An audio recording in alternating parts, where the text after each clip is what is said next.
D'accord, il est 20 heures. Nous sommes à São Paulo le 19 août 2026. Le live d'aujourd'hui, comme vous le savez déjà, porte sur la conscience que nous considérons comme le mouvement que l'on perçoit de soi-même. D'accord? Dans une perspective plus large, la conscience est un mouvement que l'on perçoit de soi-même au niveau du métabolisme. Ah, d'accord. Mais la conscience est un concept très concret pour vous et nous allons comprendre d'où elle vient et comment elle fonctionne. La conscience est facile à comprendre en soi, mais elle ne peut être appréhendée isolément, hors de tout contexte. La conscience se comprend dans un contexte.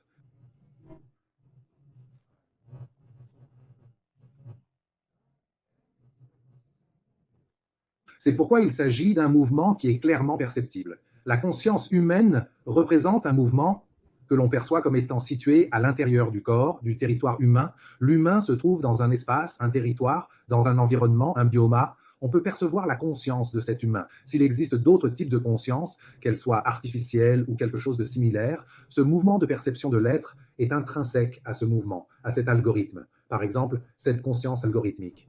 Ne parlons pas d'algorithme ni de mouvement de danse. Concentrons-nous sur des choses concrètes et pratiques. Un enfant s'approche de vous. Imaginons que vous soyez ingénieur, biologiste, médecin, peu importe.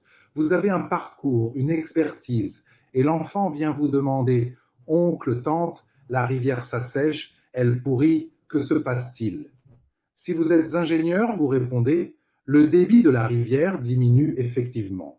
Si vous êtes médecin, vous expliquez « Il y a des polluants, des virus et d'autres problèmes dans cette rivière ». Et si vous êtes économiste,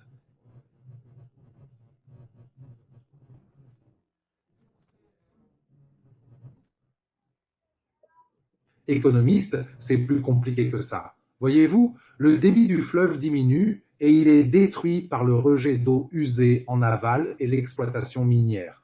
Pourtant, le PIB augmente et c'est pourquoi le fleuve se dégrade malgré la hausse du PIB. Vous l'avez remarqué, d'un point de vue économique, comment fonctionne ce système et comment la surproduction engendre-t-elle ces symptômes? Quels sont ces symptômes? L'un d'eux est la dégradation du PIB. Or, l'économie ne s'en rend pas compte. Elle constate la croissance du PIB et non la dégradation du fleuve. Nous allons donc aborder la question de la prise de conscience. Et vous voilà, planté là, à contempler la rivière, cette rivière qui s'assèche, qui se meurt, qui pourrit. Et tandis que vous la regardez, qu'est-ce que la conscience? Comment la percevez-vous? Ingénieur, vous la voyez d'une certaine façon. Médecin, d'une autre. Philosophe, d'une troisième. Les perspectives diffèrent. Si vous êtes né sur ces rives, si vous appartenez à un peuple ancestral né près de cette rivière, vous avez une autre dimension, d'autres valeurs, et la rivière est en train de mourir. Alors, comment allons-nous comprendre ce qu'est la conscience? Comment peut-on percevoir et prendre conscience de cet objet même, la rivière? Je ne dirais pas que c'est un objet, car c'est un biome, un écosystème foisonnant de vie. C'est une rivière. La rivière et ses berges, et elle se meurt. Parce que le PIB augmente, n'est-ce pas? Parce que l'exploitation, la surproduction a fait grimper le PIB. Formidable. Et la rivière se meurt, et vous allez étudier ce qu'est la conscience. J'ai une définition de la conscience, pas celle-ci qui la définit comme la conscience et le mouvement qui se perçoit lui-même, mais j'essaie de trouver une définition de la conscience qui soit applicable. Dans tous les domaines de la connaissance à titre d'analogie, car parfois, quand on observe cette rivière, l'ingénieur voit les litres, le volume d'eau, le médecin, lui, vérifie si elle est polluée, contaminée ou non. Et le biologiste, lui, étudie le nombre d'animaux qui la peuplent. Chacun a une perspective différente sur un même phénomène, la dégradation de l'environnement. Chaque perspective met en lumière un aspect différent. Chaque domaine de connaissance a son approche, son jargon. Il nous faut donc trouver un moyen de sensibiliser chaque domaine à cette notion de conscience par analogie. J'ai étudié un peu le sujet pour avoir une vision de ce qu'est vraiment la conscience. Hier soir, en discutant avec quelques amis, je leur ai posé la question suivante. D'accord, mais quel est votre concept de la conscience? Ils se sont regardés l'un l'autre. La conscience? Personne ne m'a posé cette question, celle de la conscience. C'est fascinant. On parle, on travaille avec la conscience, avec ce terme, et pourtant on ne sait pas la définir. On pense qu'il est normal d'avoir plus de conscience. La conscience est ceci, la conscience est là. Mais comment cet état de conscience se manifeste-t-il? Comment la conscience émane-t-elle de l'intérieur, d'un corps, d'un territoire? Il y a de la chair, du sang, des os, vous comprenez? Il y a un cerveau, des neurones qui s'activent ici et là. Comment la conscience émane-t-elle de là? J'ai donc essayé de créer un modèle que j'appelle la 5D. Et nous allons vous l'expliquer aujourd'hui face à ce fleuve. Il s'assèche, il meurt à cause de nos excès de production. Excès miniers, excès de soja, excès de bouée, des excès dont la population n'a pas besoin, des excès destinés à l'exportation qui rapportent des devises étrangères à quelques-uns et polluent beaucoup d'autres. Des excès qui paralysent un pays parce qu'un autre pays augmente les taxes sur tel ou tel produit, lesquels sont des excès. C'est donc un excès qui nous compromet politiquement. Il existe d'autres façons de faire circuler l'argent, d'éviter la création monétaire elle-même. Sans excès, avec des services, sans production de surplus. Mais non, celui qui produit le surplus contrôle l'État, de telle sorte que, outre la production de ce surplus, lorsque quelqu'un ne l'achète pas, l'État intervient pour payer et annuler les dettes, etc. Donc, les excès. La production de surplus est un problème dans tous les pays d'Amérique latine. Et nous observons un fleuve qui se meurt et s'assèche à cause des excès de production ou d'exploitation minière. Et nous voulons définir ce qu'est la conscience. C'est pourquoi je vous dis que chaque domaine de la connaissance se penchera sur ce fleuve et vous allez le mesurer différemment. Les biologistes l'envisageront d'une certaine manière, les ingénieurs d'une autre. Chaque région aura donc une vision différente de cet environnement. Si vous êtes né près de cette rivière, si vous appartenez à une communauté ancestrale, à un peuple qui vit avec les premiers habitants, cette rivière possède déjà d'autres caractéristiques. C'est là que j'évoque le modèle 5D. Qu'est-ce que le modèle 5D? Vous le comprendrez bien aujourd'hui. Le modèle 5D, c'est ceci. Lorsque vous observez et percevez la rivière elle-même, l'image de la rivière qui coule. Je regarde la rivière, regardez la rivière là, cette image, le son, cette odeur de la rivière, tout cela pénètre à travers mes yeux, à travers mes oreilles, à travers ma perception, à travers cette sensation de chaleur. Cela entre profondément dans mon corps et s'y représente dans l'ensemble de mon corps. La représentation ne se limite pas seulement au cerveau. Quand je vois la rivière, je repense aux 7 chutes d'eau. Elles ont disparu. Quand je m'approchais et que je la contemplais, ce volume d'eau, cette violence du courant, me donnait le vertige. La rivière qui se dresse devant moi agit sur mon corps, sur mon cœur, mes poumons, ma tête, mon cerveau, ma vue, mon ouïe. Elle traite l'information. J'intègre ce que je vois dans mon corps. Mon corps est ici, sur ce territoire. La rivière est là. Cette chute d'eau. Cette chose énorme, cette chose presque effrayante, tant elle est rapide. Je la vois là, et elle a une représentation intérieure. Alors je prends cette chose extérieure et je me la représente comme étant à l'intérieur de moi. Mais comment faire? Parce qu'à l'intérieur de moi, il y a des perceptions, des états préactivés qui me permettent de comprendre cela. Ah, Jackson, c'est compliqué. Un espace préactivé, c'est comme ça. Quand je comprends, prenons l'exemple de la perception de la rivière. Comment est-ce que je comprends la rivière? Pour comprendre la rivière, j'ai les yeux ouverts et je suis conscient. Je suis venu voir cette rivière. Mon espace préactivé contient en moi la représentation de la façon dont j'ai perçu la rivière. À la vue de la rivière, cette image pénètre en moi et crée une représentation corporelle. Je l'appelle la 3D. Qu'est-ce que la 3D? C'est mon corps tout entier. Hauteur, largeur, longueur. Ce sont mes poumons et mon estomac. Toute interoception, toute représentation corporelle. Ainsi, la rivière est représentée en moi. La rivière avec son bruit, son odeur, tout, elle est représentée dans mon corps. J'appelle cet espace 3D car mon corps est tridimensionnel.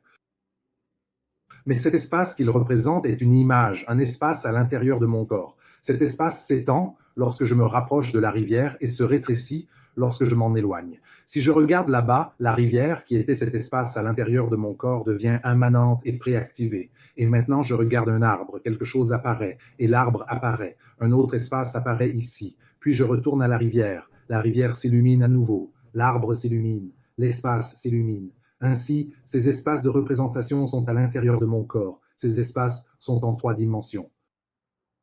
Ça va vraiment leur plaire, c'est certain. Alors voilà, je vais à Rio, mais je suis avant tout une mère. Je suis une mère, j'ai mon fils, j'ai ma fille, j'ai mon mari, j'ai nos amis, nous sommes tous ensemble, nous sommes à Rio. Donc, je vais à Rio et je contemple la beauté de Rio, mais il y a aussi un autre espace qui existe dans ma tête. Mon fils de 4 ou 5 ans, ma fille de 12 ou 13 ans, je les regarde aussi attentivement. Ma fille ne fait pas ça parce que j'ai un espace où je m'occupe de mes enfants et je suis une mère, j'ai cet espace en moi, et quand mon fils part ou revient, j'ai toujours cet espace. Mais elle aussi a son propre espace à Rio. Ces 2 espaces se trouvent donc à l'intérieur de mon corps et ils se font concurrence. Ils agissent dans une représentation en 3D. Vous comprenez? Ce dont je parle en termes d'espace, c'est de la représentation du monde extérieur en vous, la représentation de l'extérieur, à l'intérieur de celui qui perçoit cette représentation, une perception de l'être. La conscience est un mouvement qui se perçoit comme étant. Je perçois l'être et je reçois des stimuli de mouvement. Et cette perception de l'être, dans le cas humain, est en 3D, à l'intérieur de mon corps, de mon territoire. Tout cela, et c'est en 3D. D'accord? Et ici, nous allons aborder un concept intéressant, l'interoception, pour nous aider à appréhender cette dimension 3D. L'interoception, c'est toute la respiration, toutes les sensations viscérales internes. Si je ne me sens pas très bien aujourd'hui, j'avais un léger malaise, une sensation de gêne. Écoutez, je ne me sens pas très bien. C'est l'interoception, d'accord? C'est la sensation interne. Antonio Damasio en parle un peu de l'interoception. C'est simplement un signal d'homéostasie corporelle. L'homéostasie du corps est en vous. Et ce signal de bien-être ou de mal-être, c'est l'interoception. C'est l'expérience de votre corps. Donc, vous n'arrivez pas à une perception qui ressemble un peu à « je ne me sens pas très bien ». Tu ne définis pas très bien les choses, mais parfois tu as l'impression de bien respirer. Vous voyez la rivière, cette image et le son de son cours font battre votre cœur plus vite, votre respiration change. Parfois, vous commencez à transpirer, parfois non. Ce paysage extérieur entre en vous et devient un. Et puis, j'aborde le terme tech-aura. Jackson, pourquoi ne pas continuer à parler d'interoception? Parce que les mots nous réduisent à un lieu précis. Interoception est un terme plus biologique ou neuroscientifique, et il est limité à un lieu précis. Je cherche un mot un peu plus garani, tech-aura, et je dis ceci, ce qui est extérieur et représente l'intérieur de mon corps est une tech-aura. Pourquoi? Ce qui est extérieur pour représenter mon corps, je l'ai perçu. Percevoir, je perçois à travers mon histoire. Percevoir, je le comprends à travers mon alimentation, ma nourriture, mon âge, ma culture. J'ai 62 ans. Quand je vais quelque part, j'ai des souvenirs, une culture, de nombreuses structures en moi et des souvenirs préactivés. Ainsi, en percevant tout cet ensemble de ce que j'ai mangé, de ce que je sais, cette intersection perçoit le monde extérieur qui s'y projette. Et voyez comme c'est intéressant, c'est un espace intérieur. Ce flux qui se projette à l'intérieur de cette intersection devient presque comme le couple cavalier-cheval dont on parle. L'un influence l'autre. Le fleuve affecte mon cœur, et mon cœur, déjà affecté, perçoit le fleuve, mais son rythme s'accélère légèrement. Puis je regarde de l'autre côté, et mon rythme cardiaque ralentit car je ne vois plus le courant du fleuve Bahia, ni la pollution qui le ronge, victime d'une surexploitation. Soudain, la douleur s'atténue un peu, car l'image que j'avais du fleuve Itako s'estompe. Et ces images, ces espaces, nous éveilleront à une prise de conscience. L'interaction de ces espaces avec la conscience est un mouvement perçu comme un mouvement de ces espaces dans ma tête. Vous comprenez? Voyez comme c'est intéressant. Chaque perception que j'ai, je parviens à l'ancrer dans l'être. Je suis un père, une perception. Je suis une mère, une perception. Je suis un étudiant. Je suis un professeur. Je suis un étudiant. Je suis un admirateur. je suis un touriste. Ce sont autant de perceptions qui, au sein de la perception d'être un touriste culturel, regardez comme ce vert est beau, regardez comme ce jaune est beau, je les porte en moi. Et cette perception représente véritablement mon corps tout entier. Une représentation 3D. Pourquoi 3D? Parce qu'elle concerne le cerveau et les organes internes, elle concerne toute votre structure. Je l'appelle Tech Aura. Tech Ro, c'est quoi? C'est-à-dire tout ce qui vous a façonné, votre patrimoine génétique et votre culture, vous permet de percevoir. Ainsi, ce que j'ai mangé depuis l'enfance, qui a modelé mon corps, mon ADN, mes maladies, tout cela relève de la Tech Aura. Ma culture, la musique dont je me souviens, car tout est intérieur. Si c'est intérieur, c'est de la Tech Aura. Grâce à la Tech Aura, j'observe et je crée davantage d'images. D'accord? La Tech Aura n'est pas quelque chose d'interne. Mais il existe un autre concept, la POS. La POS est un concept légèrement différent. Comment me projeter au sein de ce que je perçois? Je perçois cette rivière, je perçois ces arbres, je perçois ces choses, je perçois cette rivière qui se meurt de surproduction, de surexploitation minière. Elle se meurt ou pourrit, et ma perception de cette rivière, elle est là, et j'interagis avec elle. Je positionne mon corps au-dessus, je me positionne. Ce positionnement dans l'espace que je perçois, je l'appelle proprioception. Jackson, pourquoi ne pas l'appeler proprioception? La proprioception est un phénomène biologique, un phénomène neuroscientifique, et dans ce jargon, cela implique aussi un lieu exceptionnel que le chercheur ne pourra quitter. Je parle d'Apos. Apos vient des communautés andines. Apos désigne cette montagne qui possède une sorte d'esprit, quelque chose qui se mêle à la préparation nécessaire pour l'escalader. Ainsi, je reprends ces termes qui relèvent de la sagesse ancestrale et je les élargis. Ils servent de fenêtre sur le monde, car si vous étudiez Apus, vous découvrirez dans cette culture ce qu'est réellement Apus. Pas ce dont je parle ici. J'utilise Apus dans un sens plus large. C'est précisément votre manière d'être dans l'espace que vous percevez. Cette manière d'être dans l'espace que vous percevez, la POS, influence votre interoception. Et l'interoception modifie également votre apus. C'est donc un processus dynamique, complexe et double, allant d'un extrême à l'autre. L'essentiel est que la représentation du fleuve en vous, la représentation que vous êtes mère ou père, est dynamique. La représentation du fleuve lui-même, puis soudain, la représentation du père grandit, la représentation intérieure.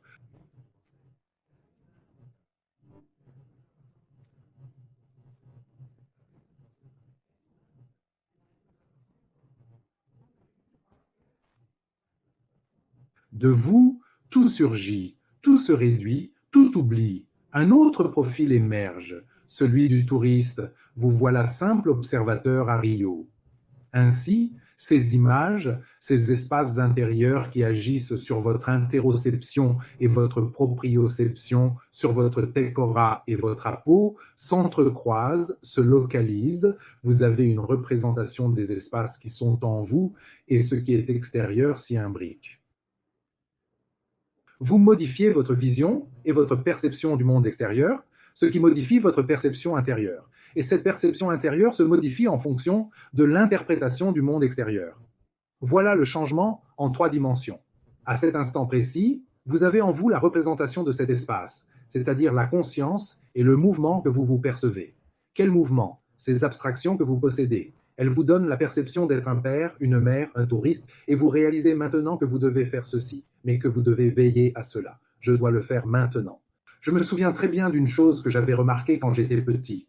À certains moments, j'aimais aller à la ferme de mes parents. Ils avaient des manguiers, et parfois il pleuvait, et il y avait des mangues que je voulais cueillir. Alors j'allais au manguier, et je pensais que l'espace pour cueillir les mangues était limité. Et quand je courais, je regardais soudain, mais la pluie arrive.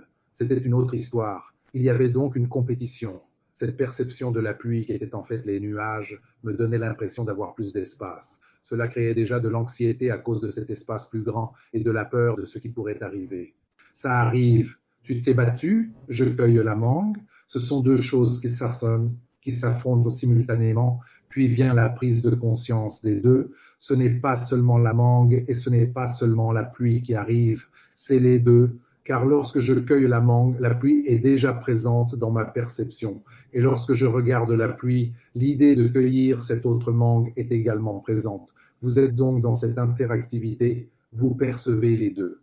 Et cette représentation intérieure est cyclique. Par exemple, elle dépend de l'environnement dans lequel vous vous trouvez. Si vous êtes dans une situation d'urgence, vous pensez que le bateau coule et que les secours n'arrivent pas. Vous avez donc la perception du naufrage et de l'absence d'aide, et vous avez cette notion de temps.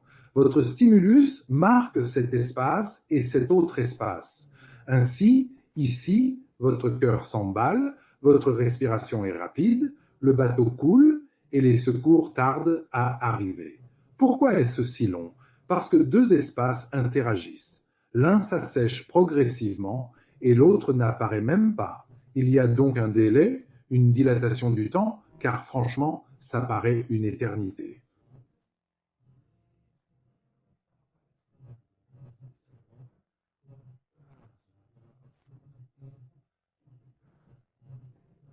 Pour le sauvetage, faites demi-tour, le bateau coule. Et qu'est-ce que c'est qui a provoqué cela en vous? Votre représentation spatiale en 3D. La conscience en vous possède cette représentation et le mouvement d'un espace qui représente le fait d'être père ou l'urgence du naufrage et d'un autre espace, celui du sauvetage, apparaîtront. L'un se meut à une certaine fréquence et l'autre reste immobile. Vous avez donc maintenant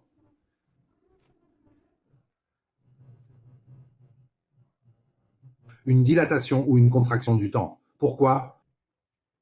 Il est important que vous le remarquiez. Si vous regardez une horloge, des objets, un calendrier, vous voyez le marquage du temps, la temporalité. Dans le corps, en tant que territoire, il n'y a pas de marquage temporel. Vous vivez la durée de cet espace en relation avec lui. Comprenez-vous? Regardez là. Et ici, nous avons une conscience et une génération du temps au sein de votre corps. C'est donc votre corps qui génère la perception du temps et non un marquage temporel répétitif ou autre. Votre corps génère cette expérience du temps, de sa durée en relation avec les espaces qu'il représente. Ces espaces augmentent ou diminuent la représentation, par exemple. Parfois, je repense aux bons moments passés avec mon père, aujourd'hui décédé. Ces bons moments se sont produits il y a 1 an, puis il y a 2 ans. Et si je me concentre, je me souviens que je lui parlais toujours. Il s'appelait Alexo. Avez-vous remarqué que chaque fois que je vous parle, c'est un souvenir unique de mon enfance? L'avez-vous déjà remarqué? Il a dit, c'est intéressant, on a toujours l'impression d'avoir la même conversation, mais cette conversation se répète depuis des décennies. Alors on s'asseyait et on commençait à lui parler et il y avait une dilatation temporelle qui englobait toute ma vie dans chaque nouvelle conversation.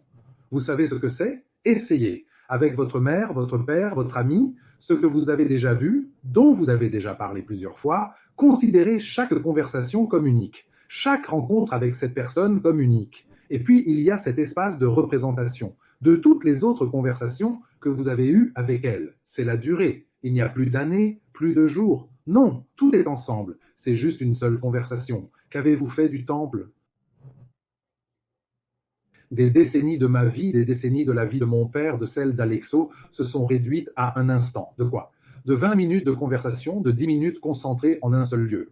Le temps, sa matérialisation extérieure, n'avait donc rien à voir avec la matérialisation intérieure.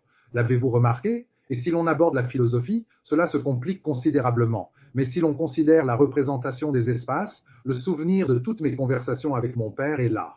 Mon père, lui, avait le souvenir de chacune de ses conversations avec moi, et il était là. Et nous travaillons tous deux sur ces souvenirs. Le temps est donc fonction de la fréquence de ces espaces, dont nous nous souvenons en 3D au sein de nous-mêmes. Nous faisons l'expérience de la durée de ce corps. Nous vivons cette durée, nous vivons ces mouvements spatiaux, et la conscience est ce mouvement perçu comme étant d'un espace en relation avec un autre. Bien, mais il y a encore une chose. J'ai parlé de la 3D, qui est la représentation de ces souvenirs. Certains peuvent être préactivés, d'autres peuvent être activés maintenant. Je parlerai dans un instant de la façon dont on peut contrôler une population. Contrôler une population ne nécessite pas de lui apporter de nouvelles connaissances. On la sature de connaissances qu'elle possède déjà, de la douleur qu'elle ressent déjà, de la peur qu'elle ressent déjà, de l'angoisse qu'elle ressent déjà. Le cerveau s'en imprègne, il s'en imprègne, il s'en imprègne, et le cerveau de chacun se remplit de ces images, et de peur, je ne sais quoi, de l'anxiété, de la peur du communisme, la peur des communistes. Dans cet état, la personne perçoit ce mouvement et en a conscience. Mais que se passerait-il si elle cessait ce flot de stimuli et se penchait sur des données scientifiques réelles? Sa conscience s'en trouverait transformée. Mais pourquoi cette personne ne le fait-elle pas? Parce qu'elle est saturée de données, d'informations.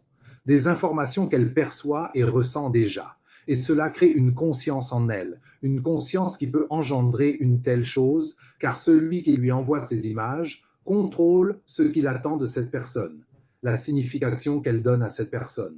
C'est vraiment fascinant. Et c'est tout aussi fascinant de ne pas se laisser absorber par la masse.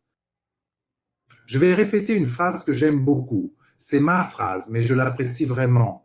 Vous êtes influencé par des choses que vous ne percevez pas. Vous n'êtes pas influencé par ce qui arrive. Ce qui arrive obscurcit ce que vous savez déjà et active votre cerveau et votre conscience en fonction de ce qui arrive. Vous commenterez donc ce qui arrive. Les choses scientifiques ou concrètes, vous les laissez de côté. Vous aurez conscience de ce qui arrive. C'est ce qui arrive qui crée un mouvement que vous percevez comme votre conscience, et cela définit votre vote selon ce qui arrive. Cela définit vos attitudes. Maintenant, ce qui suit, car cela remplit votre espace, et cet espace où vous donnez vie à la réalité, aux faits, à la vérité véritable, reste en suspens. Cela ne vous concerne donc pas, cela n'entre pas dans votre conscience, car quelqu'un vous a déjà stimulé via Facebook, Twitter, WhatsApp, la télévision.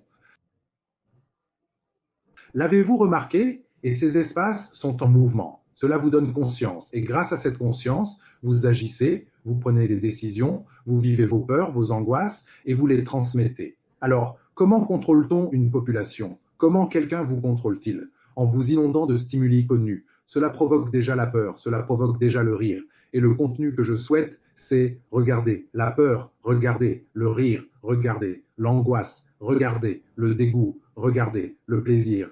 Et votre conscience sera constituée de ces espaces qui se seront éveillés en vous, leur dynamique, et vous aurez conscience. D'accord? À ce mouvement s'ajoute la quala. La quala, c'est la couleur des choses, leur éclat. Et parfois, un espace se crée, s'agrandit ou se réduit.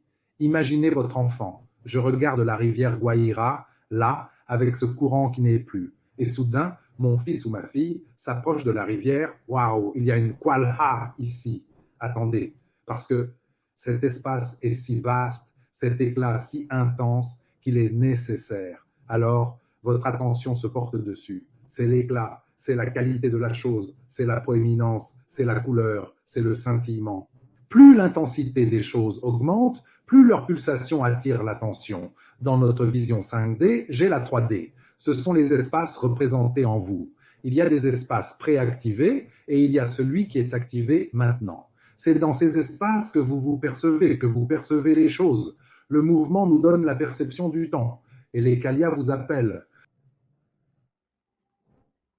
La ressource qui retient le plus l'attention est ce moyen de communication. Vous pouvez détourner votre attention de celui-ci et ainsi contrôler votre conscience. Lorsque vous maîtrisez votre tension, si vous laissez chaque action recevoir une quantité importante d'informations, votre conscience est déjà contrôlée par celui qui a envoyé ces informations.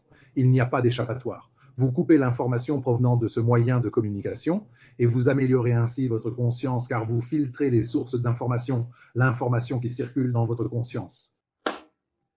Je sais que parfois, on se retrouve vite face à des situations délicates, mais je crois que c'est précisément l'idée que je voulais vous transmettre.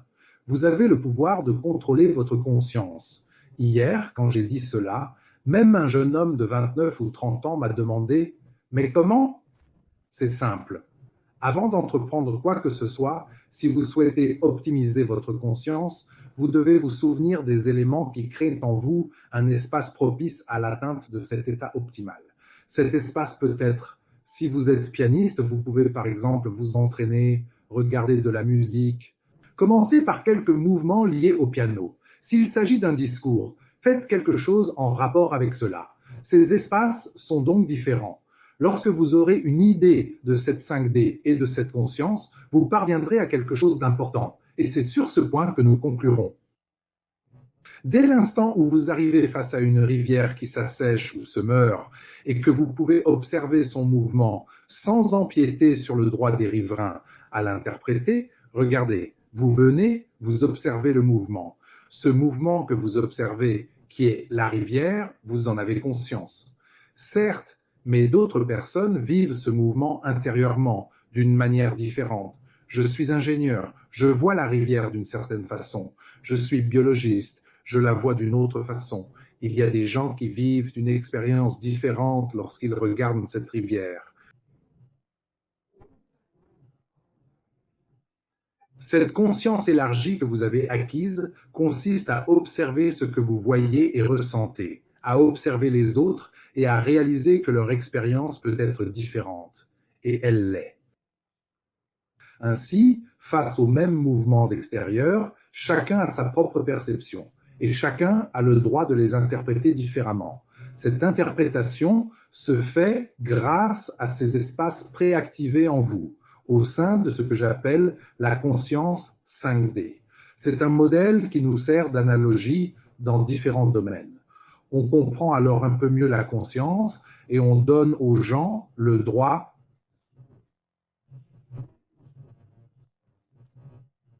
leur façon de faire, ni la mienne, ni la vôtre.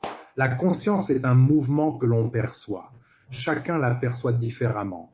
Chaque personne possède une conscience unique et chaque représentation antérieure, chaque étape qu'elle traverse, la modifie de façon différente et importante. Il est essentiel de respecter autrui et de se respecter soi-même dans nos différences. Gros bisous et à mercredi prochain.